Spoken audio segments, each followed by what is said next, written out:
Hello everyone, and welcome back to the layout. This is going to be a layout update here on Conrail's Ohio and West Virginia division for the month of April 2024. And as usual, guys, I didn't get quite as much done as I'd like to. I think I say that every month, but got done some stuff, not a lot, but a little bit. So sit back, relax, and enjoy as I talk to you and show you what I've been up to this month, not only on the layout, but on the workbench.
Alright, so for this month, we're going to start off over here by the locomotive shop and the locomotive service tracks here.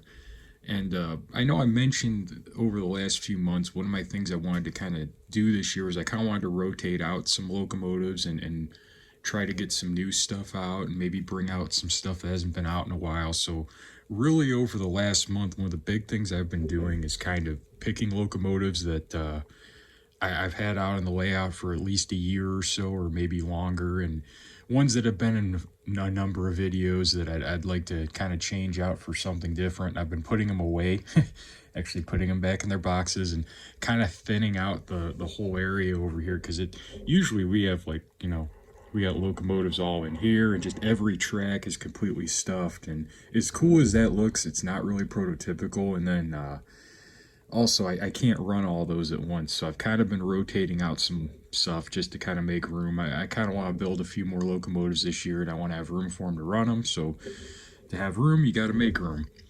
And another project I also have been doing in that same vein is I've been pulling some freight cars off the layout as well, just kind of trying to rotate out some stuff. Like right now, I've got the ballast train out as well as a empty hopper train, which is for a video that'll I'll be working on here over the course of the month. Hopefully over the next few weeks, you guys will get to see what that's all about, why I'd have all those hopper cars out. But that's kind of the main thing I've been doing on the layout this month, is just kind of trying to reorganize and just kind of get things a little bit more orderly, so it's not as much of a mess as far as having just cars everywhere and locomotives everywhere. But for now, let's go ahead and let's flip around here, and we'll head over to Sherman Junction and talk about some other stuff.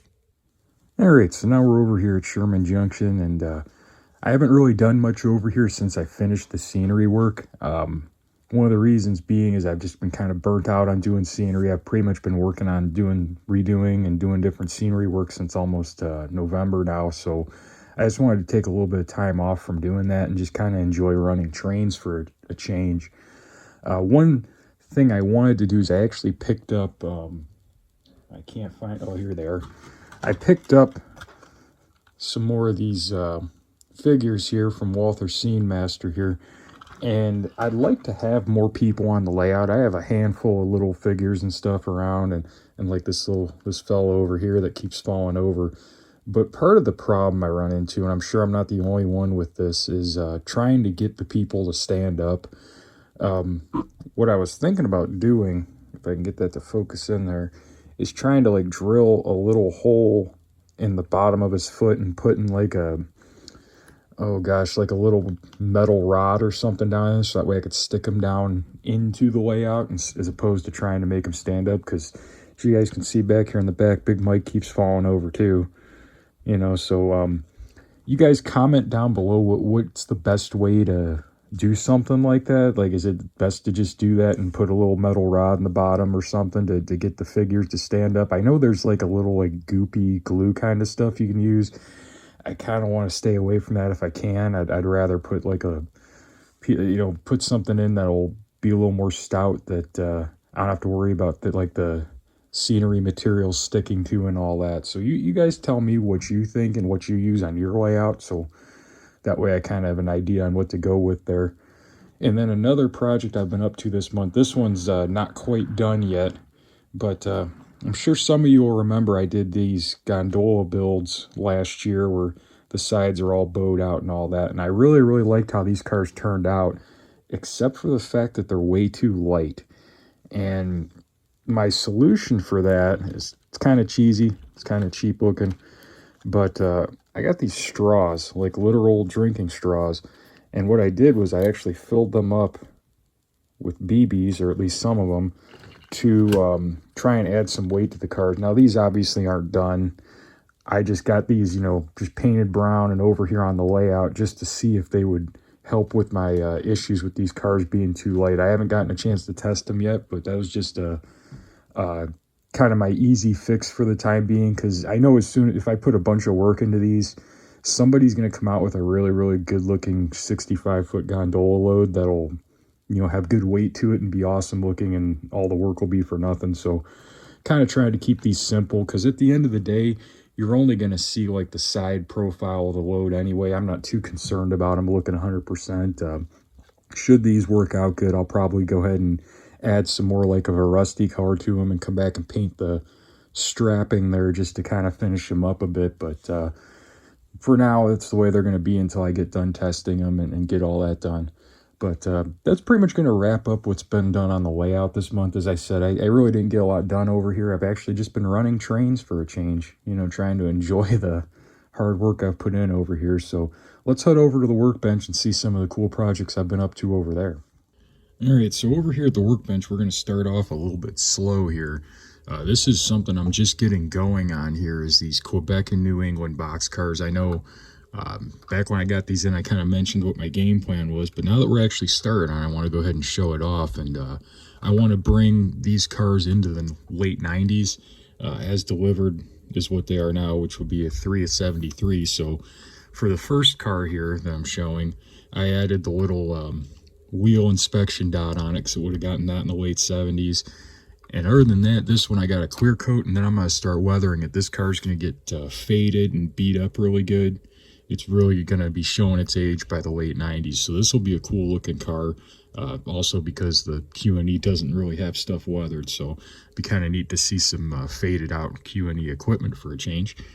But another thing I'd like to note on these cars for any of you that picked them up is they actually are NMRA weight. So I didn't have to add weight to these, which I was very happy with. So shout out to Rapido for getting that one right there. That was nice.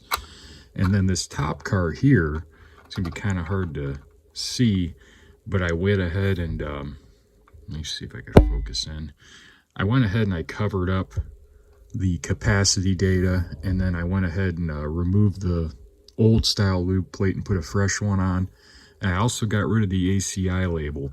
And the reason I did that is this car is going to be, I'm actually going to use like a gloss coat on this and just paint the wheels and couplers, and it's going to be more of a like fresh repaint, you know, late 90s Q&E repaint. So it'll be kind of neat to have these two cars together and have the bottom one's going to be all faded out and still in the 70s paint, and this top one's going to be pretty much like a brand new fresh repaint. So it'll be kind of cool to have those two together on the layout, contrasting each other. And then another little dinger of a project I've been up to here is these two Bowser coal hoppers here. These were cars that I've had for a while that I actually repainted and hadn't gotten around to decaling. So I finally decaled these this month. I actually got to clear coat them yet. But these are just some more hopper cars for the coal train, because you can never have enough hopper cars in your coal train. All right, and another major project I've been up to this month is the SD38 and MT6 builds. Right now, 6939 is coming along pretty good here. I've actually got all my holes drilled and my styrene plate pieces going on the back now for the lighting. I also have everything started off for the lighting in the back there. As you guys can see, I went ahead and carved that out so that way I could put an LED in for the number boards as well. So these are coming along pretty good. I also got the doors opened up there, ready to go. Got my KV models doors in the back there. For those of you that asked, I know when I did my locomotive tour, a few people asked if I could do a video on opening cab doors, and that will be coming up. That's actually going to be featuring this locomotive. This is going to be hopefully done by the end of the month, hopefully the goal. And now I know this is probably the one thing everybody's going to be most excited about here, seeing. But we actually have our MT6 is moving right along here. And as ugly as it looks, the drive shaft kind of looks like it's a little bit wonky. We actually have a powered motor and drive here that's going to go under our now blue MT6 shell. So this will actually be powered, which was a big goal of mine. It's going to actually be able to negotiate my curves and everything. I ended up having to do a lot of modification work to make this work. As you guys can tell here, this whole bottom part I had to mill out so that way I have room for a keep alive, because yes, I'm putting a keep alive in this dang thing as well as a decoder. So this will be a matched running pair when it's all said and done.